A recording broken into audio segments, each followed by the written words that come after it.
Salute. Salute. My man. All right. Ha! Yeah. Let's dive in and see what, it's just like, start doing it. Okay. Cool, man. Sounds good. All right, Jamie, big captain. You mean bake, Sal? All I need is a pair of scissors, a Sharpie, and some foam, and I can realize almost anything. Johnny's had too much pizza.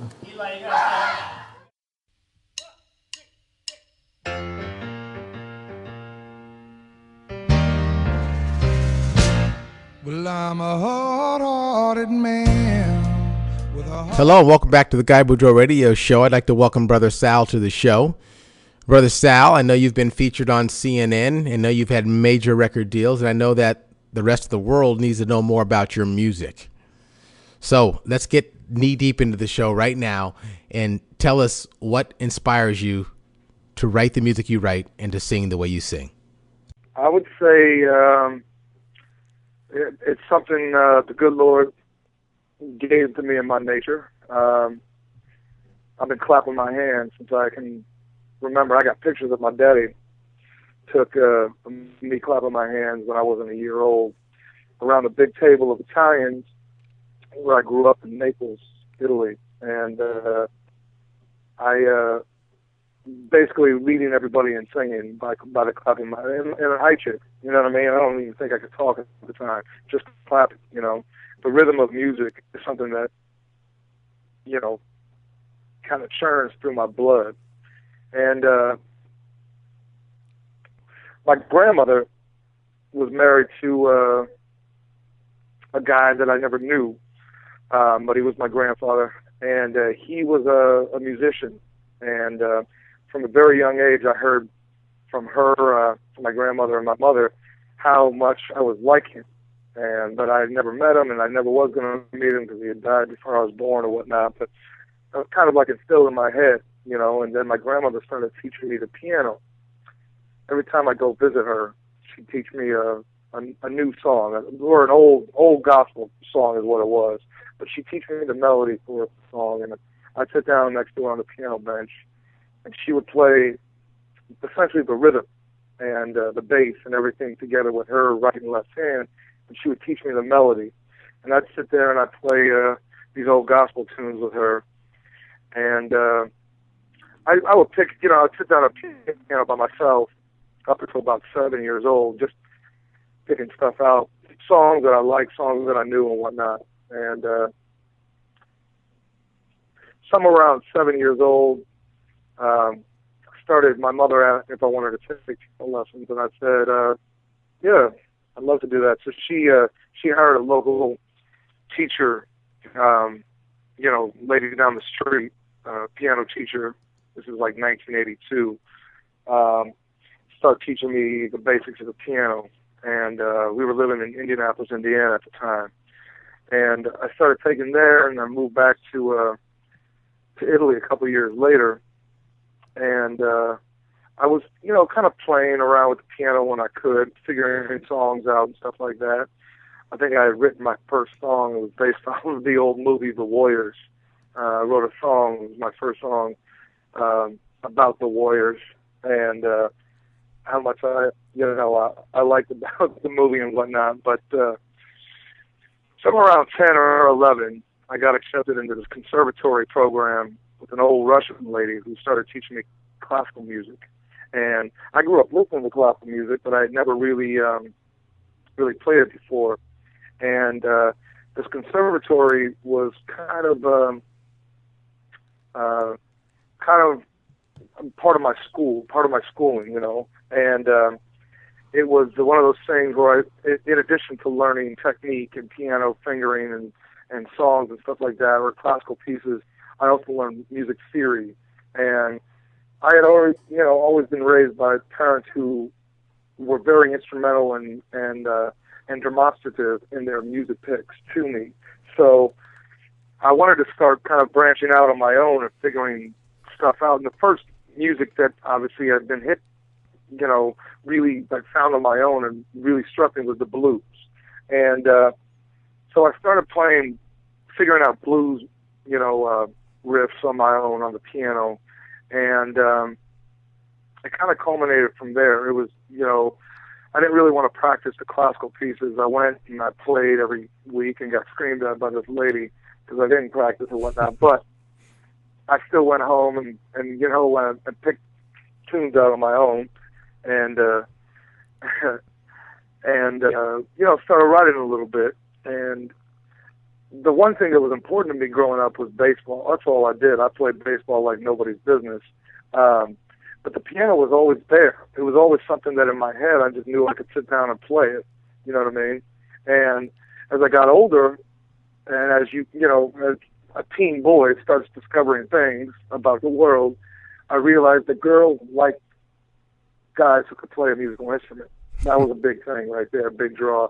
And then especially they really liked guys who played the piano.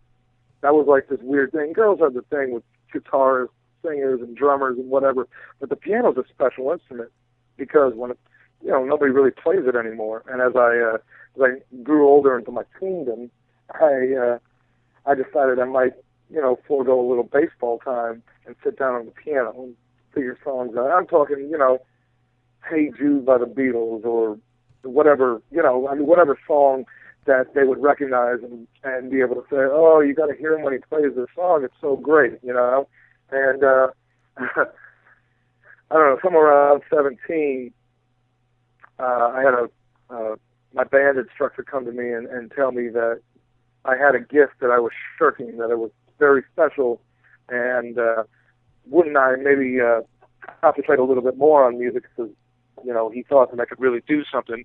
And he took it to an even further place. He went to a couple colleges around here in Los Angeles and said to different people, you got to give this kid a try. You got to see what he's about. And it's an internal thing. It's not an external thing. It's not something you're going to see by his technique or how fast his fingers move, but he has a distinct rhythm that I haven't heard in, forever. And he did that. And I had a college ask me to join their music program, which happened to be the best jazz music program at the time. And I got a full ride scholarship for that when I was 18. And I went to the college for a semester and a half. And same thing there. As I would go to practice rooms and invite females over, and I would sit and play them songs and sing those songs to them and whatnot. And I realized somewhere around the second semester, middle of the second semester, that I didn't really need college because I figured I could do it all on my own, Right. So I set out, and I've been playing a couple places for money already at that point, and I just set out on my journey when it came to making money at music, and I started playing piano bars around town. And I didn't really concentrate too much on songwriting. I was just, I sang because I wanted to sing, and I played because I wanted to play. So what genre and would you? It was a good time. What genre would you say your music is, Brother Sal? Well, I call it Whorehouse gospel. I call it Whorehouse gospel because that's where the roots of it started. It has roots in the saloon type of piano playing and like an old black gospel church. And you put them together, and some songs don't sound like that at all. Some songs sound like just rock and roll road songs or something like that. But everything that I do in terms of the way I sing and play has some element of Whorehouse or gospel in it. Interesting. Okay. So now now if you go back to your classical roots and now you go back to this Whorehouse gospel, I mean, at what point did you make that transition to the Whorehouse gospel? I mean, what internally said, I gotta express myself or articulate myself this way? Well, the thing about the Whorehouse type of piano playing is it's my favorite. It's the thing that moves me the most. It's not something I'm going to sit there and play all the time, but if I sit down just at a piano by myself, nobody involved, just by myself, and I'm going to play to myself, the thing that makes me most happy is the bouncing of my fingers on those piano keys. That's what Whorehouse really is, man, is that it's something you can do by yourself and receive joy from, essentially, and that's really the main reason I play music. I do it for myself. you know. So tell me about some of the Go success. ahead. So what are some of the successes you've had? I think at one point in time you were on CNN or featured on CNN, and you had a record deal that you thought wasn't the best time in your life to actually take full advantage of. Walk me through those steps, and maybe even talk about or articulate where you've had to go in order to express yourself to the rest of the world, because I really do think that your music has legendary potential. I really think that you have worldwide potential. And it's so it's really interesting to see, you know, one, you don't look like a piano player, not that you have to put a stereotype on what a piano player looks like, but ultimately you don't fit that persona of someone that should be playing the piano the way that you play the piano. No, that's true, I suppose. I mean, the stereotypical piano player, to me, and this is all technique guys. These are guys that sit there and just play every day for 7-8 hours. He's like a tall, skinny, long-fingered, you know, guy who's kind of built for it. You know, like a short, stout, like 5'8" guy who's built like a tank, can run the ball really good on a football field, kind of like that. Right. But if you look at the best piano players, in my estimation, of all time, I actually kind of do fit that stereotype. The best ones to me is Fats Domino, Fats, you know, Waller, Jelly Roll Morton, Oscar Peterson, these guys, Ray Charles. These are guys who kind of labor over the piano. They wear their life in their body structure over the piano. So you know they've been doing something. Maybe they just stand up and walk into a room and they look a little haggard, look a little husky. But the only reason is they've been sitting over a piano. They don't just sit there and practice. They sit over it, you know what I mean, with their songs, with what they're playing. So for me, I never necessarily got into music or playing the piano for money. I never did it because I thought to myself, I'm really good at this, and I can make a shit ton of money doing it. I did it because it's the one thing I knew would keep my focus. It's something I knew I could work at because I knew I wanted to be better and better and better at it. Now, that's not to say that I would practice all the time, but it just was something that I knew would never go away from me. The hunger was always there, you know? And so when I was young, I got approached by Blue Note at a club down in South Central Los Angeles, in a black part of town, at a late night after hours, like jazz music jam. And I was the only white kid there. And I played the piano though, and I played like an old boogie woogie song.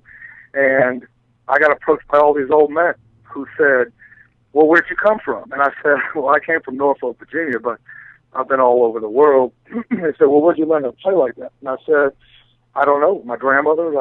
At the end of the day, nobody really taught me how to play the piano like that. That's just the rhythm through your fingers. That's just what you got internally, you know? So Blue Note Records approached me about 19, and they said, we'd like to give you a demo deal and see what you do with it. And being 19, I completely screwed the pooch, if you will. You know, I spent it on stuff. I spent the money on stuff that I shouldn't have spent it on. And I spent the time, you know, doing things that I shouldn't have been doing. And so in turn, when I went in to go take that money to record a couple songs, it didn't sound very good. And I didn't prepare myself. And they said at the end of it, thanks, but no thanks. We got, you know, we think you got talent, but you clearly are not ready for this. And I kind of continued laboring around in piano bars and joined up with a band somewhere around, I don't know, 22, 23 years old. And it was a different kind of band. It was a different sort of band. It was a rock and roll band. And I wasn't used to things not being my music. I joined somebody else's band who wrote the songs, and I just played and I sang. And the thing that I didn't know was that this kid whose songs it were and whose band it was would become one of my best friends. And we started writing together and started singing together. It was kind of a duo. And all of a sudden you had the, you know, two sticks is stronger than one stick, essentially. And so we, I mean, within the span of a year, we signed a record deal with Atlantic Records. And it was under his name, and it was his band and whatnot, but he gave me a little bit more credit than everybody else. and getting some of the writing stuff on that, because we had been writing together, and I got to see the music industry from a different perspective. This was the last vestige of the big record company money, and I saw how it worked, and I decided distinctly at the end of the recording, 2 years of recording this record, after 48 songs recorded, that wasn't for me. That wasn't something I wanted to be a part of, because there was still somebody else telling you what to do and what was good and what wasn't good, when in your head you knew, well, wait a second, I got something good here. There's something good in these 8 songs. Why don't you put that out? But there was a process that was happening in the record companies at that time that became very rote and very, by the book. And all of a sudden, you had no creativity left. You just sit there and get told by some guy who ain't never played music in his life what was good and wasn't good. And I didn't agree with that until I left. I left the band. I left my best friend, and I went and married a girl. I married this girl, 11 years ago, and we had a couple kids. And the whole time we were married, and I was becoming a father and learning about husbandry and marriage and whatnot, then I started writing stuff that I thought was real, that I thought was like coming from a place that wasn't selfish, that wasn't coming from a place of like, let me tell you about my struggles. I want to tell you about somebody else's struggles. I want to tell you about watching my son being born, and then watch my other son being born. It was one of those things that as my writing started focusing on other things and other people and other feelings and whatnot, emotions, then it became decent and clear what I was striving for. And in turn, my music took a drastic, left-hand turn and went in this way that I actually knew there was something good and something special there. So, what is one of your favorite songs that you've written? I mean, I could name a couple of them. There's a song called Poison in Our Water. There's a song called A Friend of the Breeze. I would say the most honest song about myself that I wrote, about my heart, and about the way that I view relationships in general, is a song called A Good-Hearted Man. And I wrote it after I broke up, a week after I broke up with this girl that I'd been dating for a year and a half. And it was just a terrible relationship. I did not enjoy this person. In fact, I enjoy her less now than I ever did. But neither here nor there. I decided to write a lyric that spoke to myself more than anyone, which is a lyric about what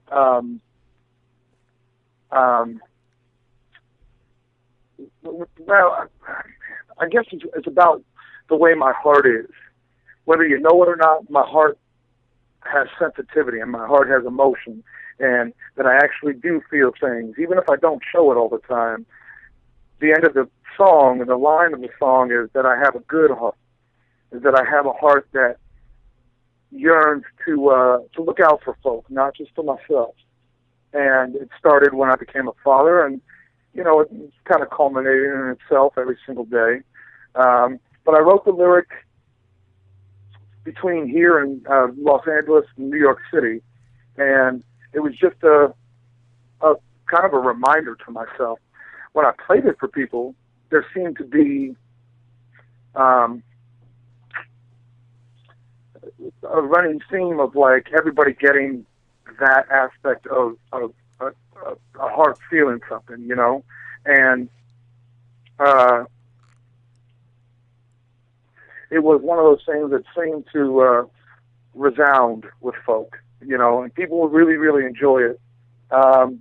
Now, I didn't write it for anybody else but myself, but I think that's what a really good song does. It touches a nerve, it touches a chord, strikes a chord, whatever, that when you sing a lyric to a song and people start singing along and they really, really, really enjoy what you wrote, and you don't know why they're enjoying it because it's really for you, but it still, in spite of yourself, resounds with people, that becomes a good thing, I love it. Like I said, that's probably one of my favorite songs that you sing. Was there ever a point in your music career where you decided you were not going to pursue music full time? Yes. Well, twice, actually, it's happened. Once, right before I joined that band, I thought to myself I'd be much happier if I just taught history. And that's another one of my little passions and loves and whatnot. I enjoy reading history. I enjoy talking about it. I know a lot about it. And I thought to myself, I'm going to go back to school. And I'm going to get a degree, and I'm going to teach history, maybe write a book or two, and that's it. And then the band came along, and I actually couldn't help myself, jumped right back into music. And that was the first time. The second time was when I got married. And I thought to myself, here's something I never tried before. Let's see how I go with this. And at the end of the marriage, my ex-wife distinctly told me, do me a favor, please go out and write songs and play music, because if you don't, you are going to destroy our little boys, because you are clearly unhappy without music in your life. You can listen to it, you can sing it to yourself, you can play it, but if you're not doing it in front of people, there seems to be something wrong about that. And your nature is such that you have to do that. You have to get your feelings out through music and song and whatnot. And she was the one who actually prompted me to record my last record with that statement. I started writing songs, like I said, when I was married, that had to do with being a father and being married and whatnot. And as I did that, I realized there was something to say, you know. And so I, once again, pulled me back into her web, as she would do, you know. Right.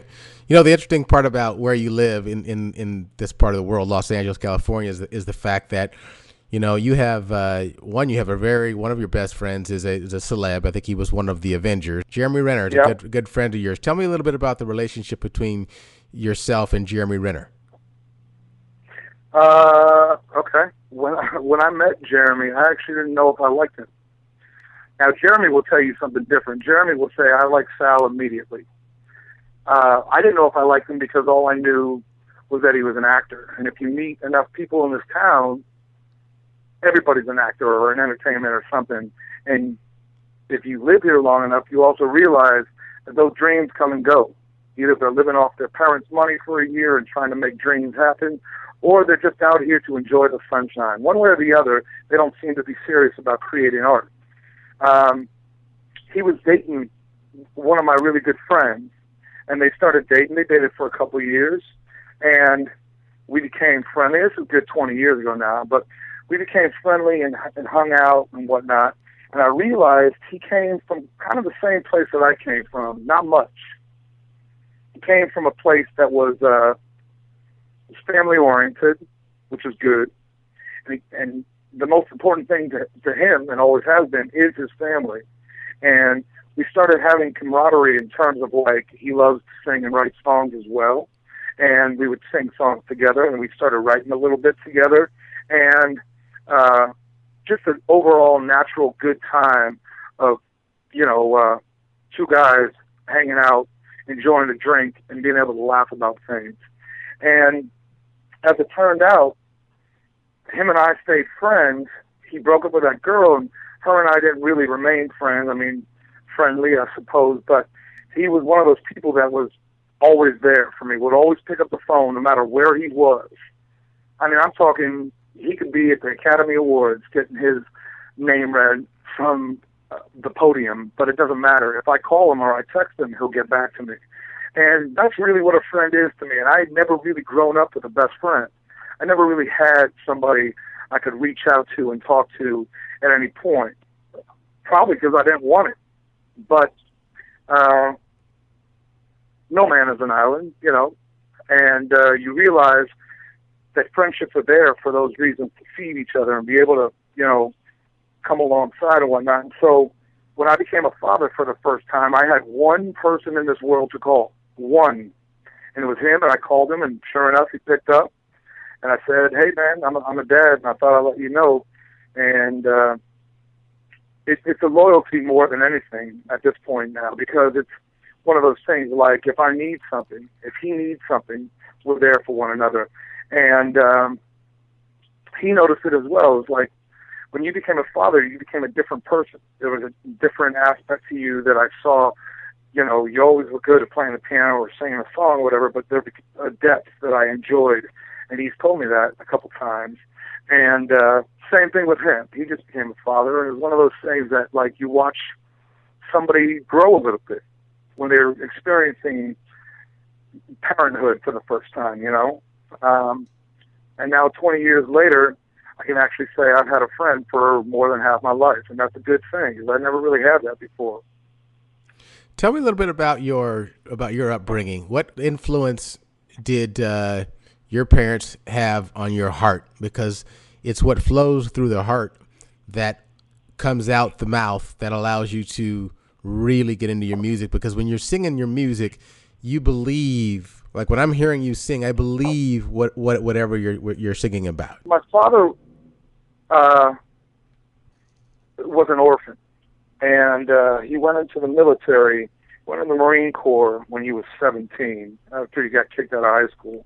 And so my dad, growing up, I was the first of his 4 kids with my mother, but he had 2 kids from other marriages that he didn't really know. So I was essentially his guinea pig.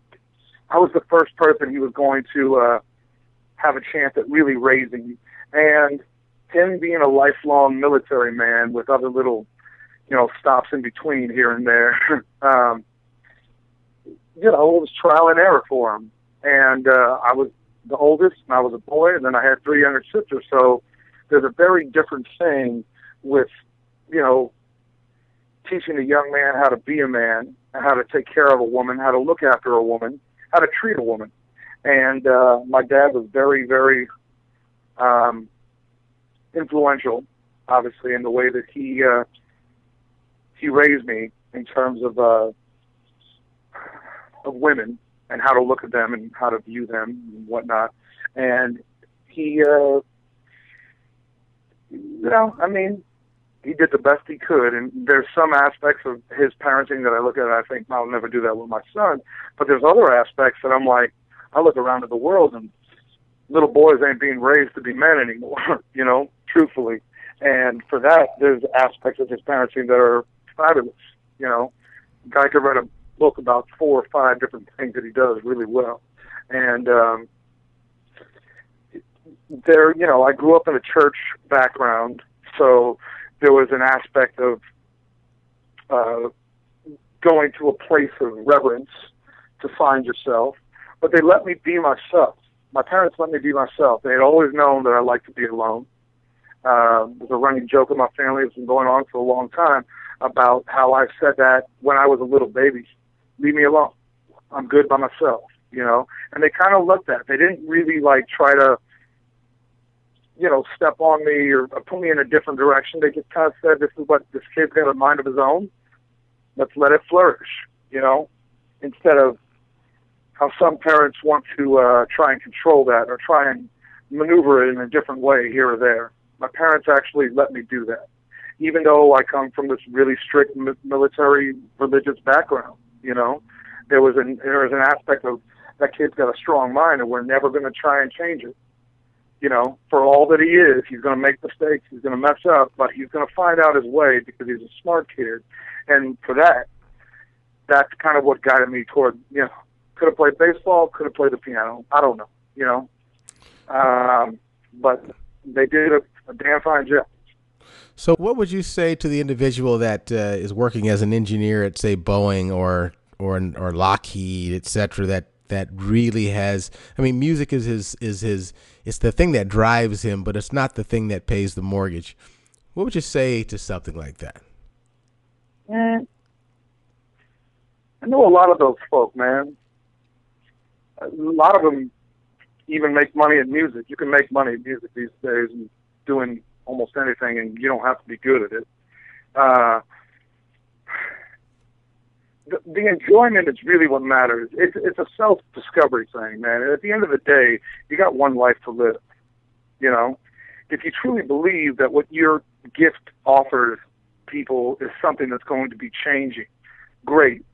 Go out and pursue it. But there's a lot of people nowadays that are tricked into thinking, I can play guitar all right, or I can sing all right, instead of actually being able to sit there and search themselves and be able to be honest with themselves and in turn be honest with one another, and then ultimately be honest on stage. And the problem with it is, 30, 40, 50 years ago, 60 years ago, the cream always had to rise to the top. You know what I mean? You couldn't be, there weren't a million Ray Charles. There weren't a million Aretha Franklin. There's one of each. You know what I mean? Correct. And nowadays, anybody can say I'm a singer. Anybody can say I'm a musician. I write songs. I do this. The point of fact is, your songs ain't good. Your voice ain't good. Your piano playing ain't good. You don't play guitar that well. But because you got a computer and a MySpace or Facebook page or whatever it is you got, social media of some sort, all of a sudden that makes you a musician. And, not that I'm looking for some kind of socialistic life or experience or whatever, but, if you have 200 friends, let's multiply it and make it 800 friends.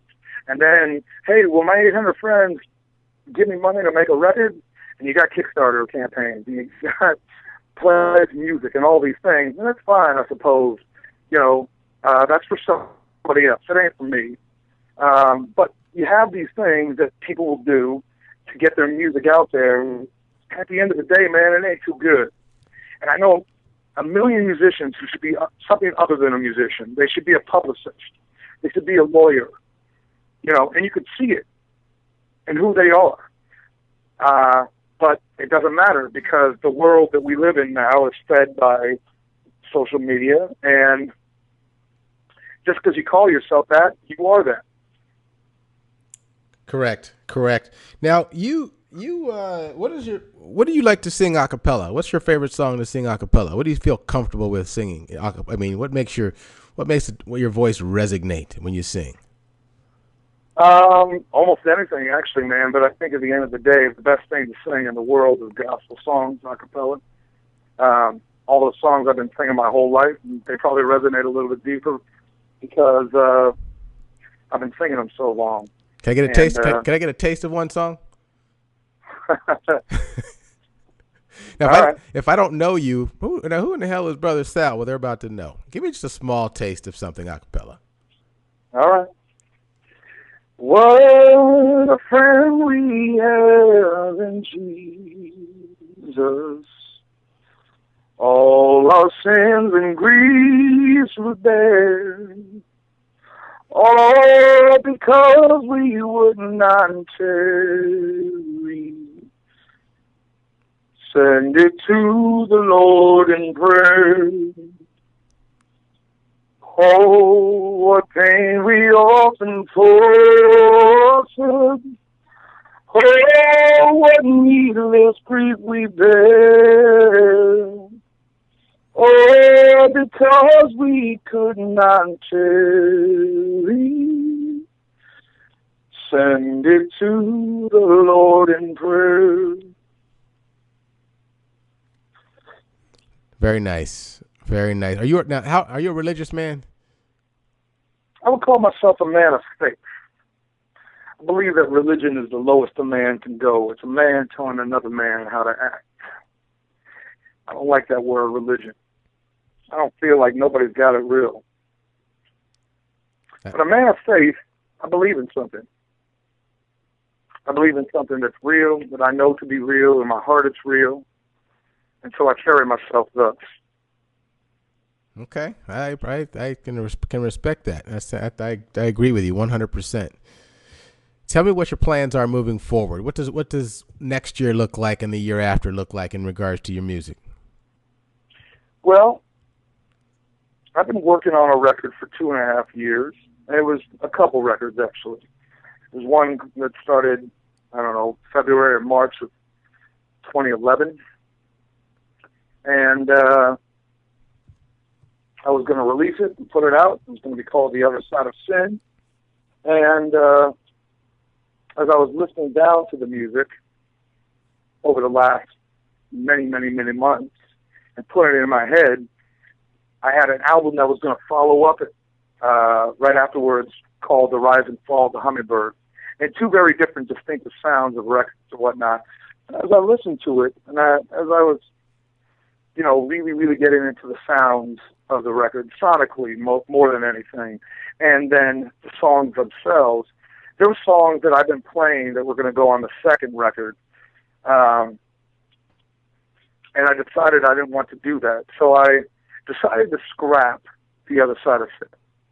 Now, I'm keeping a couple songs from the record. I'm keeping Good-Hearted Man, which is on that record. And I'm keeping the song Old Man, Old Hands from the record. But most everything else, in about a month's time, I'm going to step back into the studio with my band, The Devil May Care, and we're going to sit down for about 3-4 days, and we're recording the songs all live. These other songs that I wanted to be a part of the record that I actually feel ultimately will make a stronger record. Because the songs that I recorded for the other side of Sin that I really enjoyed, but I never played, were more of a cinematic type songs that belonged in movies, or songs that belonged in TV, songs that could be sold to a TV show, you know what I mean, instead of something that would be a grandiose version of what I wanted to put out there. So there were songs that were absent that I needed to record and put down. And then there were songs from the record that also I wanted to re-record that I knew I could do better versions because my band has played them through, a million times now. So for that, I'm going to sit back in the studio with my band, and we're going to re-record some of the songs, and we're going to record some of the songs as well that we've been playing forever that hadn't necessarily made the record. And then I want to put out an album of these songs, and we will call it The Rise and Fall of the Hummingbird. That will be the best example of my music currently. And it's a return to the old, essentially. It's a return to what I really love in music and what I feel would be the best example of where I'm at musically right now. CNN. Tell me about the CNN opportunity you had a few years back. Maybe it was 4 or 5 years ago, but I believe you were on or featured on CNN. I was. It happened so randomly, actually. One of my very best friends, who is a songwriter, probably my favorite songwriter alive right now, had a show here in town at this place called the Hotel Cafe, where a lot of us hang out and play music at and whatnot. And his piano player had thought the show was at 11 p.m., when in fact it was at 10 p.m. So my friend comes outside, he says, "Hey, I just talked to my piano player. He's going to be about 20 minutes late. Want to come up and play these songs with me?" I said, "Sure." So I got up and did about 2.5 songs until I saw his piano player walk in. And I played with my buddy on these 2.5 songs, saw his piano player walk in, and in the middle of the song got up and said, "Come on up, come play. I'm going to go outside and smoke a cigarette, have a drink." And I went outside, and this lady comes up to me, and she says, "Listen, my husband is a journalist, and we just watched you play the piano. I wasn't even playing my stuff. I wasn't singing my stuff. I was just playing the piano. My husband is a journalist, and he would love to know who you are." And I said, "Well, send your husband on, on out. I'll be out here." And he came up to me and said, "Listen, anyway, you got any music on you?" I said, "Yeah, I got a CD or two on me." So I gave him my CD, and I said, "Nice to meet you. His name is Peter, and appreciate what you like." And he said, "Oh man, you play the piano better than anybody I've ever seen. I'd love to listen to his music and see what I can do with it and whatnot." And I said, "All right." And about 2 weeks later, I get a phone call from him on Monday, and he says, "Listen, tomorrow I'm going to be on CNN. I got to review Carrie Underwood's new record. I got to review this Latin record from some band in South America or whatever like that. But here's what I'd love your permission to do." And I said, "Yeah, what's up?" And he said, "I'd love to be able to review your record on CNN." And I thought he meant, maybe like CNN.com or whatnot. He said, "No, turn on CNN about 10 in the morning tomorrow on Tuesday. It's New Music Day, and I'm going to talk about your record." And I said, "All right." And sure enough, he did. And I don't think he was very kind to Carrie Underwood's record. And I think the moreover had to do with the fact that Nashville's in a place of disarray right now in terms of like providing really good traditional country music or just country pop shit that's out there that don't make anybody happy, but young people who don't know anything better about music, Right. And he panned it. He tore it apart. And at the end of that review, the anchorman, anchor woman, one of them, I don't know, said, "Okay, so you don't seem very happy with this record. Tell me a record that you're very happy with." And then Peter went on to describe my last record, and it's called Blood and Dust, and he gave a review, a glowing review, and said, "This guy's music is the real thing. He's like a modern-day Springsteen," and played a song from the record and said, "Really listen to this record. Like, go out, buy it, listen to it, and absorb what this kid is saying. And if you see him play, there's nothing better than that. You can't, like, fathom what watching him play live is like." And who knows? That's a great story. I got reviewed. That's a great story. I got reviewed on CNN. Well, it's funny how stuff like that works because you never know. And I always tell aspiring musicians or artists is that, you never know when opportunity will knock. The deal is, are you prepared when it knocks? And it sounds like you were. So, no, that's awesome, dude. I love to hear those kinds of stories. The name Brother Sal, where does that come from? Say again? The name Brother Sal, where does that come from? That came from my old band. It came from that best friend I had in my band, who, it was his band, my friend Frankie, who, because he liked, and there was a joke about how I like to proselytize people and and preach at them, especially if they ain't in the know. So he used to call me the Reverend Sal, and it was a joke just between me and him and the band. And then we got on stage one night. I think it was like at some small saloon in Las Vegas. I mean, a late night show. And he's introducing the band, and he introduces me last, always. But on this time in particular, he said, he kind of did the Bruce Springsteen, like, introduction to rock and roll, like, gospel preaching and whatnot. He says, "I don't need to say his name. You know who the fuck he is, right?"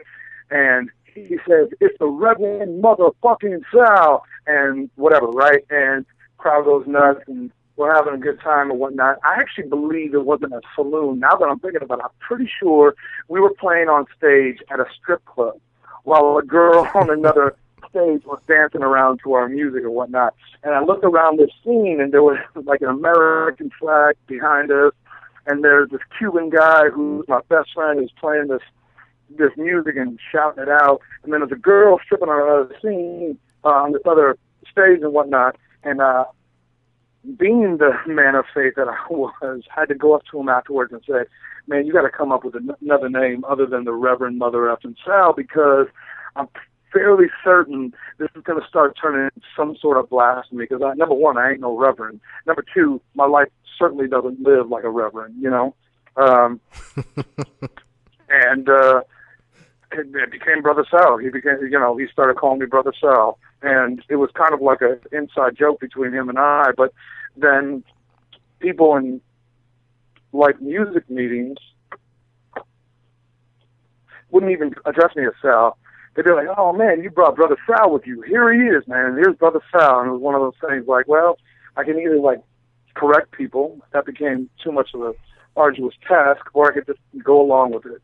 And Brother Sal is definitely a character. Like, it's a different mindset. If I'm in Brother Sal mode, it's almost like putting Batman clothes on. You know what I mean? Right. No, I do. I need to chat with Bobby over at Spectre Records. I know you've got a deal over there at Spectre Records, and I know that when you guys probably need to have a few more conversations, but I know that your records will eventually be available all around the world via Best Buys, Targets, Barnes and Nobles, Walmarts, etc., Starbucks. So I'll make sure you guys continue to be linked up and you have that open form of or that open dialogue, because ultimately, brother, everybody needs to hear what you're capable of. It would be a crime for people not to hear what you're capable of. So I'm going to say your website, brothersal.com. TheBrotherSal.com. BrotherSal.com. So if you want to hear some real good, if you want to hear some real good, is it Whorehouse Blues? Whorehouse Gospel. Whorehouse Gospel. If you want to hear some real good Whorehouse Gospel, go to BrotherSal.com. And I appreciate you taking this interview on such a short notice, brother. Hey, no problem. Yeah. When are you performing again? Let everybody know that when they're in Los Angeles, they are going to go where to hear you sing. Well, right now, while we're making the record, I perform twice a week at a bar that I've been playing at for almost 6 years now, called the Piano Bar. It's in Hollywood. I play there on Thursday nights and Sunday nights at 11 p.m. It is a weekly thing. It's a weekly happening thing, actually. I don't know if I told you this. I don't think I have, actually. But we just got voted on two random, very random articles. On Yahoo.com, we got voted top 5 best piano bars in the country. And on Travel Magazine, or whatever it is, top 5 piano bars in the world. And so it is a scene. It's always free, and it's always good. It's always righteous. It's always dancing. That's allowed. You get down on my shows, you know? No, that's huge. That is huge. Are you talking to me on a phone outside or inside, Brother Sal? I'm talking to your phone inside, but I see it's raining outside. Oh yeah, no worries, man. That's huge, man. That's what it's all about, especially being recognized to that magnitude. In terms of that's huge. That's huge. So hopefully we can funnel some people through the piano bar to hear you sing. And I'm gonna say, if you're out there in radio land and you happen to stop in L.A. Stop in and say hi to Brother Sal. Maybe he'll give you a seat next to him when he's smoking his cigarette and drinking his drink in between sets. Is that possible, Brother Sal? I might. You never know day to day what my attitude will be in, relation to people. But usually if somebody comes up and says, I heard you on the radio and I love your music, I'm fairly, nice. Okay, I like that. Well, they'll tap you on the shoulder and say, I heard you on the Guy-Boudreaux-radio-show. That'll tell the validation you need. See, that's it. It's a done deal. Dig it. All right, my friend. It was always good talking to you, and I'll be in touch and we'll chat soon. You too, guys. Thanks very much, man. Right, you bet, man. We'll talk to you soon.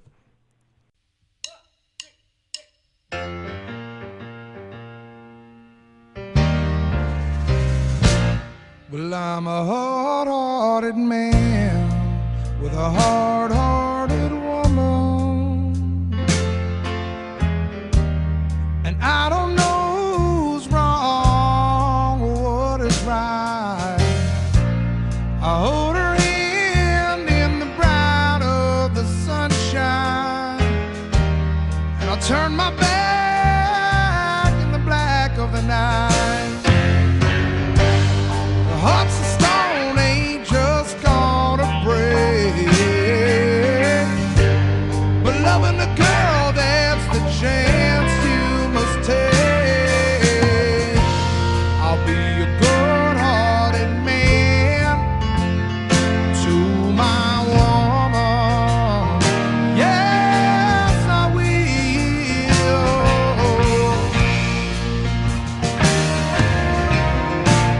Now when you choose to love somebody,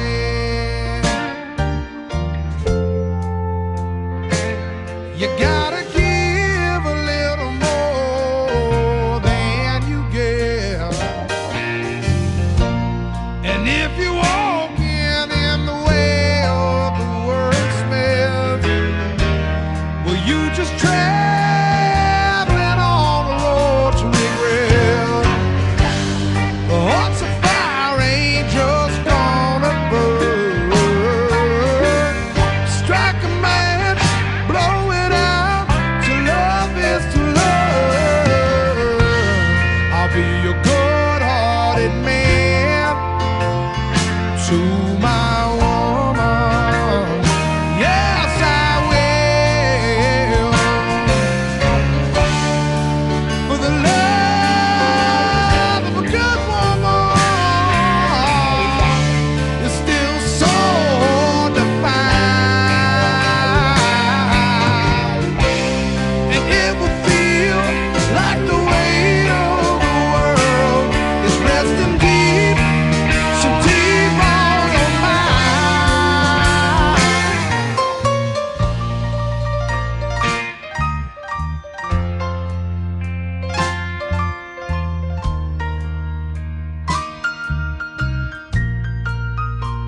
come back home in the black of the night. Hearts of stone ain't gonna break, but loving a girl, that's the chance you must take. I'll be a good-hearted man to my woman. Yes, I will. I'll be a good-hearted man to my woman. Yes, I will. I'll be a good-hearted man to my woman.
Once again, I want to thank the listeners for tuning in to the Guy-Boudreaux radio show.